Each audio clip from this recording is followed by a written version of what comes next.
Now, as we enter into our time of meditation, I invite you to close your eyes if you haven't already, and breathe deeply as you allow your mind and body to relax even more.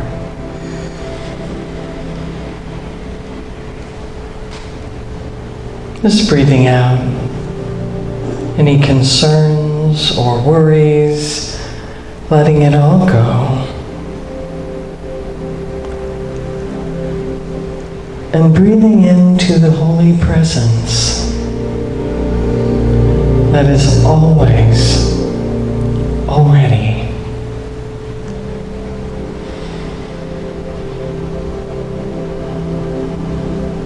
Just knowing there is nothing you need to do right now. Nowhere you need to go. It is enough to simply breathe and be.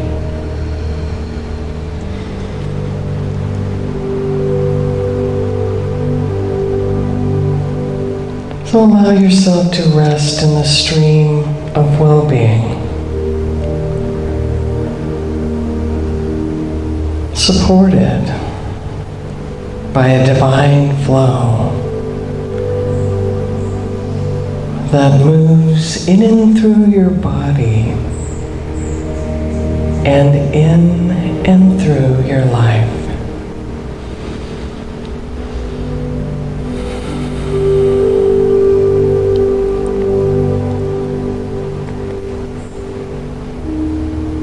Relaxing even more into the breath. Become aware of God's eternal rhythm within you.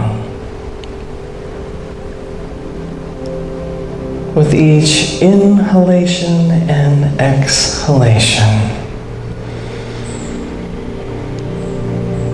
the holy breath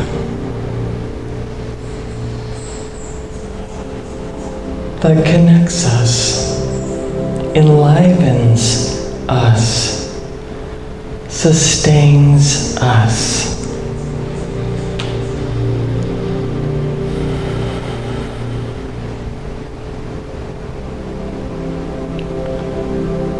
Feel yourself as an inlet and outlet of God's good. An inlet and outlet of divine flow, divine nature,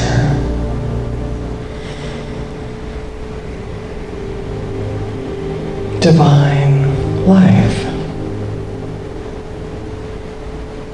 in your body now.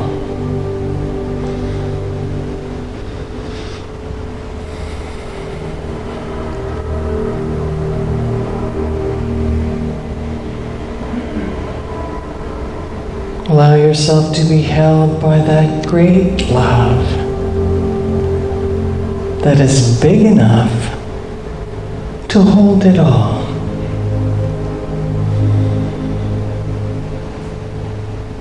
That everlasting,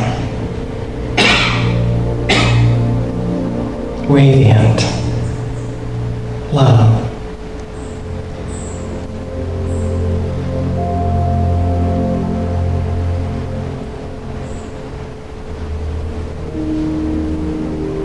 And so we lean into the arms of the holy.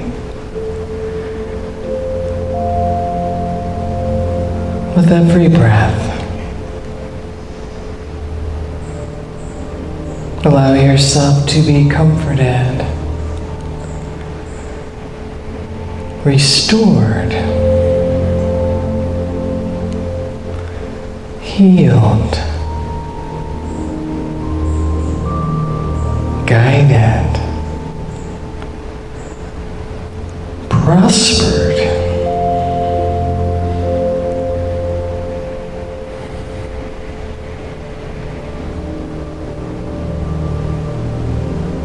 ever receptive to the flow of divine good. Let us be now for a few moments in the silence.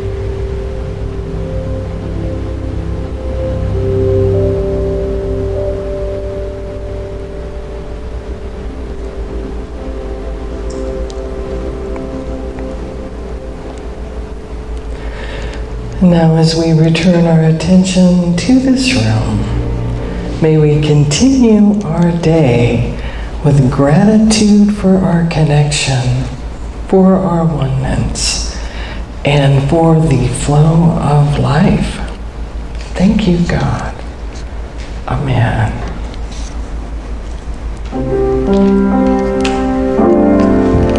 How fun. You're up, kiddo. Okay, so you do have permission to dance in here. We remember that. We remember that, right? Thank you, Jack and Sylvia. Oh, boy, here we are in the last part of summer. Who's had a great summer? Few people.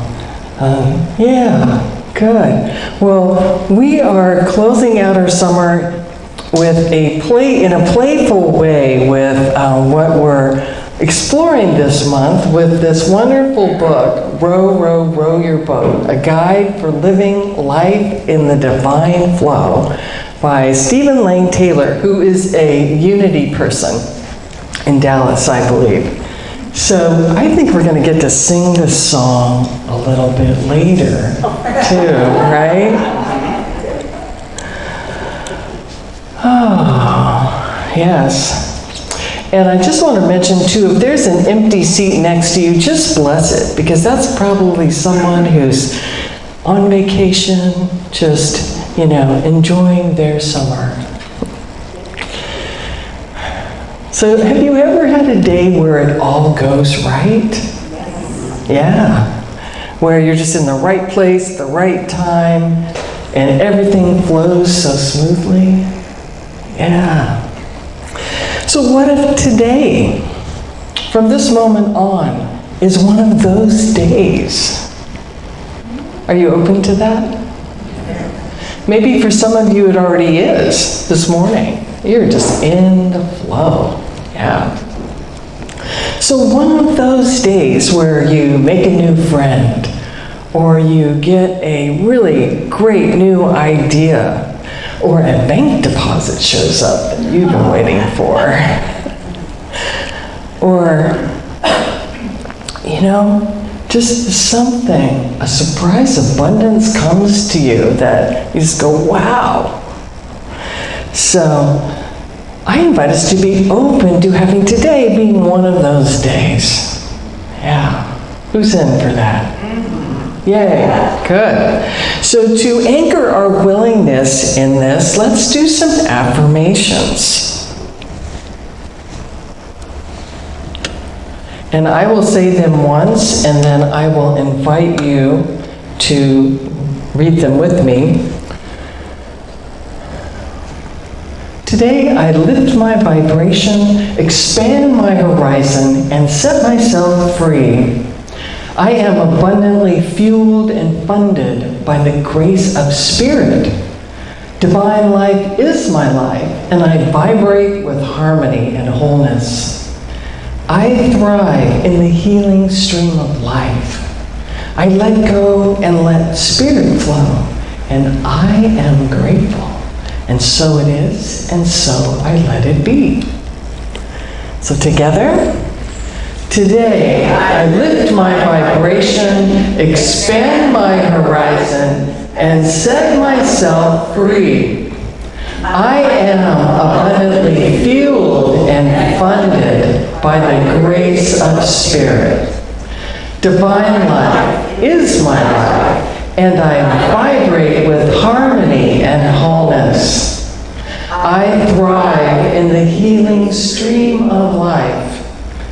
I let go and let Spirit flow, and I am grateful. And so it is, and so I let it be. So I invite you to take a breath and just let that land a little deeper.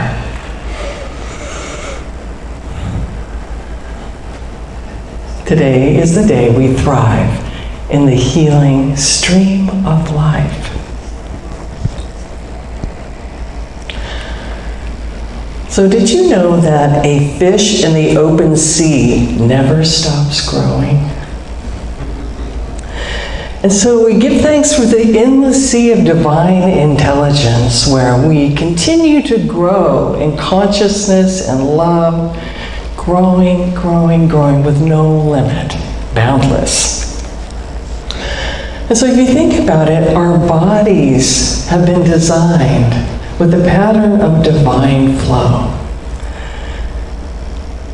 There's a lot flowing inside right now, right? You think about everything that's happening in your body right now, with your blood circulating, the breath in and out, the nutrients going where it needs to go, and the efficient little cells working to cleanse and repair. There is this divine flow. We are created in the pattern of God's eternal rhythm. So divine flow is our nature. Divine flow is our name in nature. Ooh, I think that's a good affirmation. Divine flow is my name in nature. You say that with me? Divine flow is my name in nature. Oh. Divine flow is my middle name. Divine flow is my middle name. Let's try that on a little bit more, where you say your first name, divine flow, then your last name. Ooh, let's see how that feels. Okay, 1, 2, 3, here we go. Robyn, divine flow, Plante. Ooh. How it all comes together in the middle. It does. Let's do that again. Ready? Your own name, first name. Robyn. Divine flow.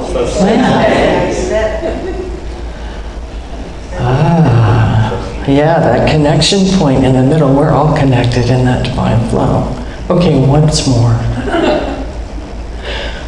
Robyn. Divine flow. Yeah. So take that with you today. When you're driving around, and maybe you're in a flow, maybe you're in a traffic that doesn't want to flow yet, you can just affirm that you are in the divine flow because you get to make a choice about that. So partnering with this divine energy, we're going to look at rowing with the flow. And our spiritual food from this book that we're in, the song that we're doing today, has a lot of metaphors in it, so a lot of symbology. So I invite you to have fun with it and to kind of play with it and become like a child. Remember, Jesus said to enter the kingdom of heaven. Become like a little child, meaning playful, open, in the flow. Yeah, and we have a wonderful little child today. Yeah, in the flow. Welcome. So, a lot of metaphors, and use your imagination. I invite you to use your imagination with this. So first, imagine that you are a boat. Maybe a picture comes to mind, huh? And your physical body is the vessel. And this is a one-of-a-kind craft. You are a one-of-a-kind craft. No other boat has been designed like you. No other boat navigates like you. No other boat has the same mix of talents and skills and abilities as you do. So you have been masterfully designed. And on your boat, you have 2 passengers. The first passenger is your thinking mind that reasons, remembers, analyzes, interprets, and makes decisions. So also on board, you have the other passenger is your spirit. And that is the eternal part of you. And you may call it your higher self, your God self, your sacred self, Christ self, whatever name you have for it. That eternal part of you that never changes, no matter how much the body changes. Spirit, your spirit, never changes. So it's that divine essence of you. So going along with this image, your body is the vessel, your mind is the brains of the boat, your heart, or spirit is the heart of the boat. Are you with me so far? Okay. Your boat comes with some special equipment to take you in any direction you choose. And that equipment is a set of oars.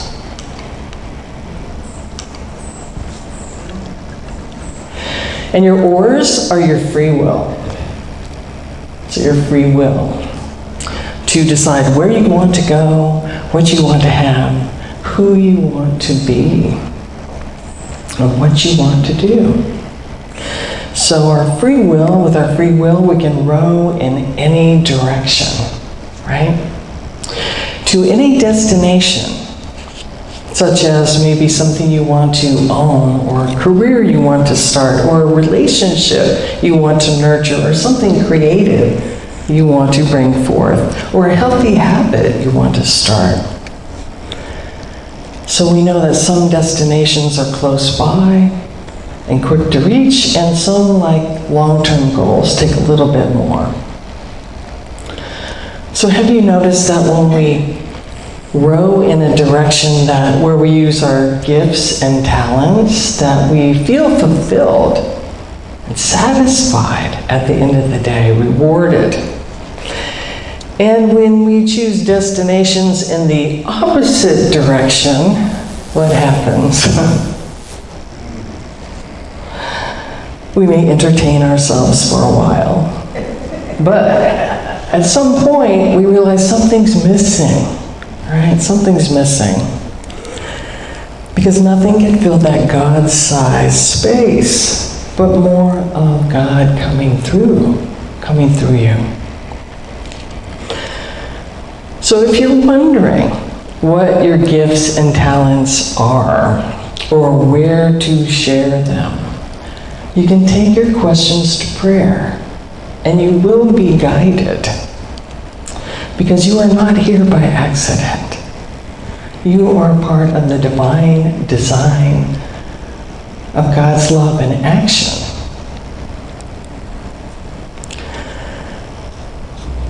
So we are all part of this expression of God's good and flow. And I think this is especially a pertinent time to really anchor into that. Because there's so much happening in the world, so much happening. Rapids, boulders, all kinds of things. To anchor into the divine stream that we are, that we were made to be, and that we can get back into it any time we find ourselves out of the flow. So, along with the oars, our free will, we also have the support of the stream, which is the divine flow of God's good. It has an intelligence all of its own, and it's here to help us get where we want to go. And sometimes the stream is obvious, such as a phone call or synchronicities, And sometimes it moves us quickly to our good. And sometimes it feels like nothing is happening at all, and we're just waiting. Is that happening for anyone now? Yeah. Patience, right? Because sometimes it's the stream telling us to slow down. There's some other things that need to come into play, divine timing, before we reach our destination. So the stream leads, guides, directs, and supports us, but it doesn't live our lives for us. We have to pick up the oars and row.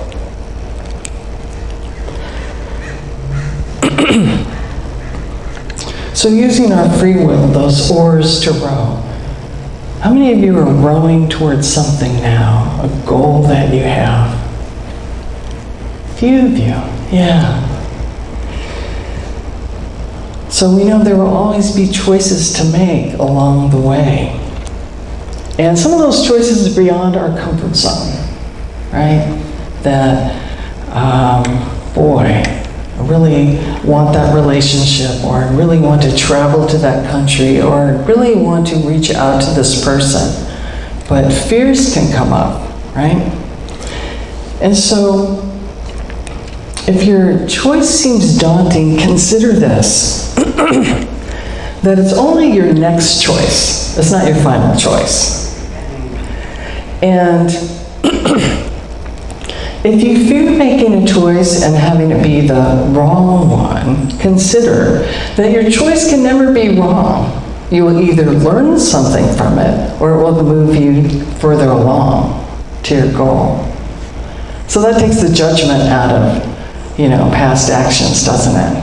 Like, okay, I learned.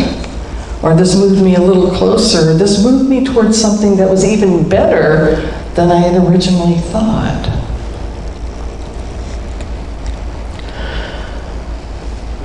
Indecision does not provide either movement or learning.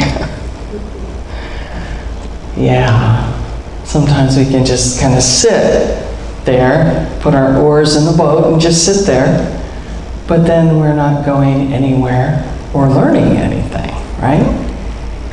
And I love this from the book. He says, even if the universe were to hand you your gift on a silver platter, you would still need to decide whether to reach out and take it. So we take the next step. And as Martin Luther King Jr. said, you don't have to see the whole staircase to take the next step. So every step, no matter how small, how large, takes us closer. And we get to decide whether we want to row with the flow or try to go upstream. My daughter's visiting, and we had a discussion about this. What does it feel like to row upstream? You might reach your destination, but how are you going to feel at the end? Pretty exhausting, right? Do we have any kayakers or boaters in here? A few, yeah. So have you ever tried to row upstream? I can remember being in a boat with a friend a few years ago, and it was a motorboat, but we were trying to go upstream, and boy, that engine was sputtering and snarling and smoking, and oh man, it was quite a struggle, quite a struggle. So the question with all of this, are you willing to let go of the struggle? Are you willing to get in that stream of divine flow? Because there's no need to suffer. And even when the waters of life churn in the collective, or we're faced with personal challenges, adversity, or uncertainty, like we had, is that a picture for some experiences that you've had? Or maybe even having now. It's like, oh boy, how do I get through this? We can lean into that living, loving presence and be in that stream within us, no matter what we're navigating. And we can lean into Spirit and use our free will to steer clear of the boulders, that are in the churn. And stay center stream. Make those choices to stay center stream in the flow of God's current as we navigate any twists or turns or rapids. So what are those boulders? You know what they are for you. That bump you right out of the flow. Maybe it's arguing with people on Facebook. Or ignoring your self-care. Or swirling in resentment or judgment or blame. For me, it's getting knocked out of the flow is when I get impatient, when things aren't happening fast enough, and I just have to take a breath, let it go. So the good news is, if we find ourselves bumped out of the flow, we can always get back in. One thought away, one choice away. Because this too shall pass, and enjoy the ride.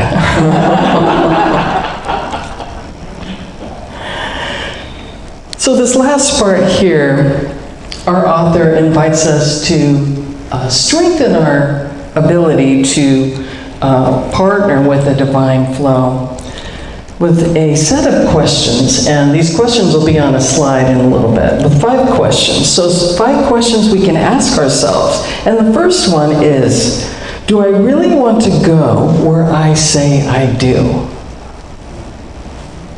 Because sometimes we can think we want something or go in a certain direction, but there's an inner conflict deep inside like, not quite, Or there may be doubts or fears about our abilities, or a fear of change, like if I go in this direction, my life is going to change a lot, So there may be some conflict there.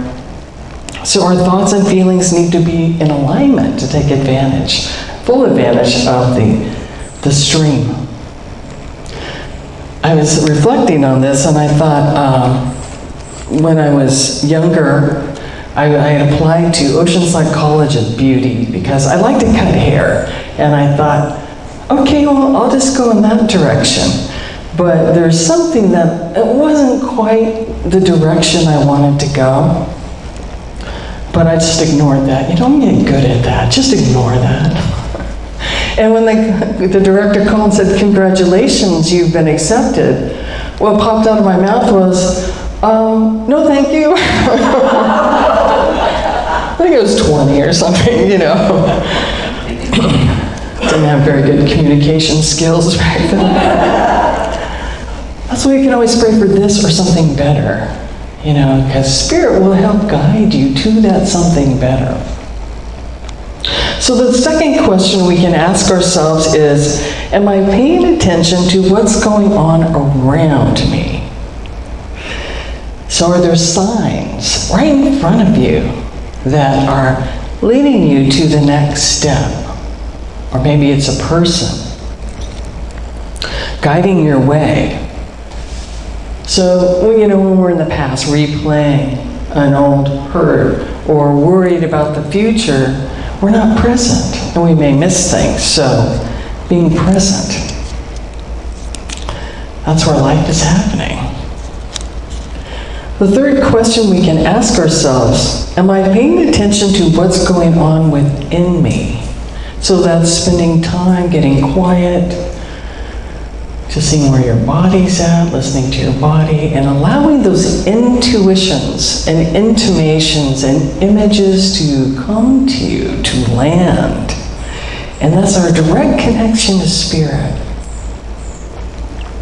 And your Spirit knows your next right step. I like this. Taylor says, reminds us, keep in mind that your Spirit is your God self and will speak to you in a way that is God-like through messages that are beneficial and life-affirming for all, and through feelings that are positive, uplifting, and enlivening. So that Spirit, if you're ever wondering, is that Spirit speaking or my ego. Your spirit is kind, will speak to you in a kind way, and soft, persistent way. The fourth question we can ask ourselves, am I willing to let go of what I think I know? That's a big one, isn't it? Because, especially when we get to a certain age, we think we know pretty much. Let me tell you. Or we've been through a lot, so we have all that experience, right? So this is huge, But the more we think we know, the more we're not seeing other possibilities, right? Or don't think they're reasonable because it hasn't been done before.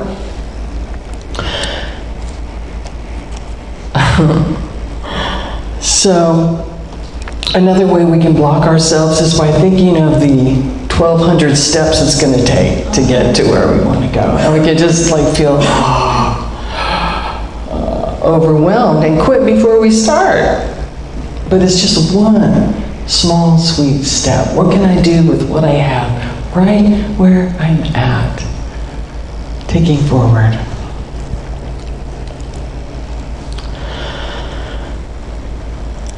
Another way, too, is when we set out in a goal and it doesn't quite go the way we thought it would, and we give up too soon. Yeah. But sometimes we don't know what it is until we get there. We didn't know ahead of time. Just when we get into something that we discover, does this really work? Is this really where I want to go? If not, where is it, the closed door leading me to the open door? I like this from the book, too. He says, listen up. Knowing what lies down the stream is not your job. Your job is only to decide where you want to go and then take each right step as it comes along, remaining focused solely on the single step. So there's a lot of power in that focus, right? Putting our energy, our attention into that step, focus, and we will be led to the next step. That's good flow. Okay. And then the last question to consider, to take into contemplation, is do I know what effortlessness even feels like? I'm betting that you do, on some level. We think about when we were in the womb and everything was provided. Such a flow of life there. So even if consciously we can't recall something, our body, our being remembers a time of effortlessness when all was going smoothly. No anxiety, no pushing, no straining, just ease and effortlessness. So what if you could experience effortlessness? Be aware of it this week. And what if today is one of those days? And so we let it be.